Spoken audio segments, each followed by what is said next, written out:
बिस्मिल्लाहिर्रहमानिर्रहीम अस्सलाम वालेकुम। के हाल चाल है पंजाबियों का। मेरा नाम है खुरम सोला। तुसी वेदे तुहाडा अपना यूट्यूब चैनल जिहदा नाम है जाग पंजाबी। यह वीडियो सारे पंजाबियों वास्ते तुहाडा किसी जात नाल, किसी रंग नाल, किसी नस्ल नाल तलक अगर तुसी पंजाबी हो तो यह वीडियो तुहाडे वास्ते है, क्योंकि यह वीडियो है पंजाबी हीरोज़ ते। असी जाग पंजाबी की पूरी टीम सलाह की कि असी पंजाबी हीरोज़ की पूरी एक सीरीज़ शुरू करिए। असी हर बंदे ते कोई 50-50 100 वीडियो नहीं बनानी, क्योंकि उन्हें इतनी किताबें लिखियां गई कि असी सारी जिंदगी वीडियो बनाते रहिए ना तो साढ़े को नहीं बननी। असी दो वीडियो बनानी हर पंजाबी हीरो ते। उस पंजाबी वास्ते क्या किया, पंजाब वास्ते क्या किया, किदे खिलाफ लड़िया, इस इंज करके हर पंजाबी हीरो ते वीडियो। अज का साढ़ा जो टॉपिक है ना वो है दुल्ला भट्टी। दुल्ला भट्टी का तारुफ, दुल्ला भट्टी कौन आई, दुल्ला भट्टी अकबर बादशाह के सामने क्यों खलोता, जेड़ा उस वक्त का टॉप क्लास का बादशाह है, के वजह बनी अकबर बादशाह के सामने खलोण ते। आओ ये वीडियो शुरू करते हैं, ये वीडियो पूरा देखना। पंजाब टोटल 6 बारान, इन्हां दी पूरी तफसील ते वध कदी वीडियो बना साँगे। हुण इन्हां 6 बारां दे नां दी गल कर लैंदे हां। गोंदल बार, कराणा बार, धन बार, सांदल बार, नीली बार ते गंजी बार। इन्हां सारियां बारां विच सब तो वड्डी बार आई दुल्ले दी बार, जिसदा नां आई सांदल बार। दुल्ले भट्टी के दादे का नाम बिजली खान सांदल आई। दुल्ले भट्टी के प्यो का नाम राय फरीद खान भट्टी आई और दुल्ले भट्टी का अपना राय अब्दुल्ला भट्टी आई। हुण गल कर लेंदे बार। बार का मतलब होंदा है कि दो दरियावां के दरम्यान विचला हिस्सा या जमीन। सांदल बार के बारे दो गल्लां मशहूर हैं। पहली गल ये मशहूर है कि राय अब्दुल्ला भट्टी खान के दादे का नाम सांदल आई, जिस की वजह तो इस बार का नाम सांदल बार पिया। दूजी गल इस दे बारे च मशहूर है कि इत्थों एक डाकू सरदार आई जिसका नाम सांदल आई और जिसका इलाका रावी तो चनाब के दरम्यान आई, जिस की वजह तो भी इसनूं सांदल बार आखे गए। लेकिन ज़्यादा बंदे जिस ते ज़्यादा मुतफिक ने और जिहड़ी गल सब ज़्यादा मशहूर है वो ये वे कि राय अब्दुल्ला भट्टी के दादे की वजह तो इसका नाम सांदल बार बनया। इत्थों के कबाइल के रस्म रिवाज इक्को जिहे हैं, आपस च शादियां भी करते हैं। दौड़ा इस बार की सब तो मशहूर सनफ आई। पिंडी भट्टियां दे विच भट्टी कबीले ने अपने पिंड या बस्ती की बुनियाद रखी। ये आगाज आई रावी तो चनाब के दरम्यान फैले इस इलाके के 32 पिंड आन ते बिजली खान सांदल इत्थों का हुक्मरान आए। 32 पिंडा के लोग राय बिजली खान सांदल ते अपनी जान निछावर करते हैं और इत्थों के लोग अपने तो वध राय बिजली खान सांदल ते यकीन रखते हैं। सांदल बार तो कोसों दूर दिल्ली आई, जेड़ा मुगलों के सब तो ताकतवर बादशाह जलाउद्दीन अकबर का दारुल हुकूमत आई। बिजली खान सांदल एक आम जिहा मुसलमान आई, नमाज रोजे का पाबंद आई। एक दिहाड़े सांदल बार दियां फिजावां विच दिल्ली तो ये आवाज़ पहुंची कि जलाउद्दीन अकबर ने एक नवे दीन की बुनियाद रखी है।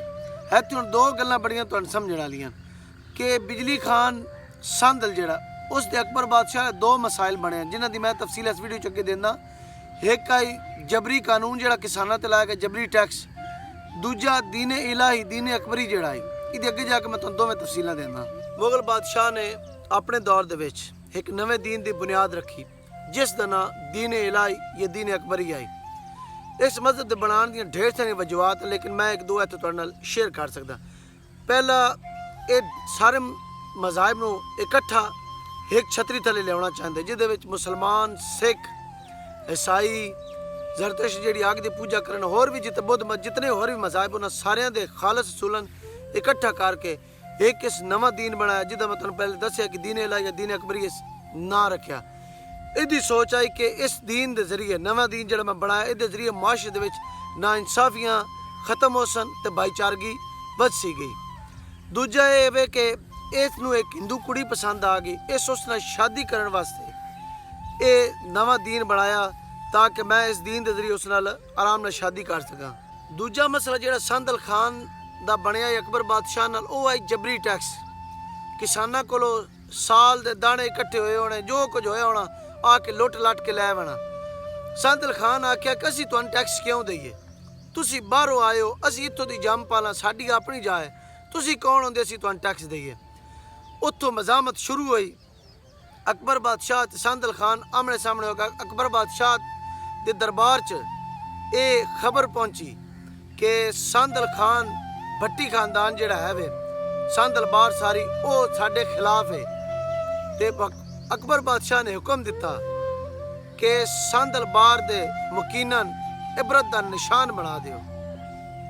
इस तो बाद जंगे रावी हुई। सांदल बार दिया मुकीना रवायती हथियार ने, याद रखे रवायती हथियार हो कि जिस बंदे दे जेड़ी शै लगी, कोई गवाड़ी, कोई कई, कोई बेलचा, कोई सोटा, जो जो जिस बंदे दे हाथ लगा उन्हें उहदे नाल जंग लड़ी और अपनी सांदल बार दा दिफा किया। मैं दसन लगा बड़ा प्राउड पे होंदा, मैं शायद नाव है कि अपने सांदल बार दा दिफा किया और अकबर बादशाह जाए बादशाह दी फौज नूं नाको चने चवा के बरतनाक शिकस्त दी ते अपने सांदल बार दी हिफाजत की थी। शिकस्त तो बाद अकबर बादशाह ने सांदल भट्टी ने मुज़ाकरात वास्ते बुलाया लाहौर दे विच। याद रखो मैं तुहानूं अगे जाके तफसील लाजमी देनी और तुसें तफसील अपने ज़हन च जरूर रखनी है कि मुगल बादशाह दे दौर दे विच जितनी उसकी सल्तनत रही है, लाहौर नूं 2 बारी कैपिटल दारुल हुकूमत बनाया गया। बाकी उसका जितना दौर है उसदे विच उसदा दारुल हुकूमत दिल्ली रहा। ये अगे जाके मैं तुहानूं तफसील देसां। उस मुज़ाकरात वास्ते बुलाया और उस ऑफर की सांदल भट्टी के सूबा मुल्तान ते सूबा लाहौर का तुहानूं गवर्नर बना देंदे हां। सांदल भट्टी ने उसकी ऑफर रद्द कर छड्डी, ना मनी जो पेशकश की थी। उस तो बाद उस सांदल भट्टी ने गिरफ्तार कर लिया। गिरफ्तार करके सांदल भट्टी ने फांसी दे दी गई और जेडे नाल उन्होंने साथी हैं उन्हें गिरफ्तार करके अफगानिस्तान काबल च कैद कर दिता गया। सांदल भट्टी की फांसी तो बाद सांदल बार की हुक्मरानी सरदारी सांदल भट्टी के इकलौते बेटे राय फरीद खान भट्टी ने संभाली। आउंदे साल अकबर बादशाह के खिलाफ ऐलान जंग किया और उस दौर के गुरीला जंग लड़ी और जिस के जरिए अकबर बादशाह ने बड़ा ढेर सारा नुकसान दिता और बार बार उसने शिकस्त दी। जिस टाइम अकबर बादशाह वेख्या कि यह तो ही काम है, साढ़े बार बार शिकस्त होती पी, उस सेम वही हरबा इस्तेमाल किया जो सांदल भट्टी के खिलाफ किया। उस तरीके ने मुज़ाकरात वास्ते बुला के सांदल भट्टी के पुत्र राय फरीद खान भट्टी ने सरेआम फांसी दी और इसकी लाश के भूसा भर के 4 दिहाड़े लाहौर के गेट से टंगी रखिया। हुण क्या है तकलीफ वाली गल नहीं, ये उन्होंने लोगों वास्ते वे कि जिहड़े दिन पंजाबियों मजामत नहीं की जिन्हों दी लाशां लाहौर में टंगिया रही। दुल्ले भट्टी की पैदाइश अपने प्यो की फांसी तो बाद हुई। राय अब्दुल्ला भट्टी 23 जुलाई 1547 पिंडी भट्टियां दे विच पैदा होया, जिस नूं दुनिया दुल्ले भट्टी दे नां तो जानदी है। और याद रखो इसी सन दे विच दुल्ले भट्टी के पैदा होने तो पहले दुल्ले भट्टी के प्यो राय फरीद खान भट्टी ने फांसी दी गई आई। राय फरीद खान भट्टी की बेवा और दुल्ले भट्टी की मां लदी जिस दे घर ये जातक जमया, यो जातक जिस अकबर की सल्तनत नाल टकराण आई, अपने प्यो राय फरीद खान भट्टी का बदला लैण आई, अपने दादे बिजली खान सांदल भट्टी का बदला लैण आई। अमूमन असी वेखदे हां कि साडे घर कोई जातक जमे ते असी गुट्टी विच उसनूं गुड़ उस तो बाद शहद या होर कोई इंदी शहद दिंदे हां, लेकिन दुल्ले भट्टी के जम्मण तो बाद उन गुट्टी विच सांद ते चढ़ी तलवार का पानी उस पानी दे होठन तर किया गया।